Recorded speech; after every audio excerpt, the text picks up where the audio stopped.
Հորմուզի գնի փակումը բերել է նրան, որ համաշխարհային նավթի գները բարձրացել են, եթե տարվա սկզբին 1 բարելը մոտավորապես $60 էր, այս պահին $100-110 է մեր բարելը, սա մեր վրա չի անդրադարձել մինչև այս պահը, որովհետև մենք հիմնականում Ռուսաստանից ենք ներմուծում բենզինը եւ նավթամթերքը, այսինքն այդ տեսանկյունից Հորմուզը մեր վրա ազդեցություն չի ունենում, սակայն քանի որ մենք բենզինը առնում ենք Ուրալուս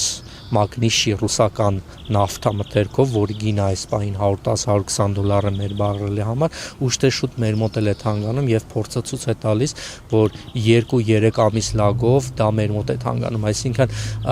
այն նավթամթերքը, որ այս պահին պատվիրել, այսինքն վաճառվում է 2 ամիս առաջ է պատվիրված եղել եւ կամած թանկանալու է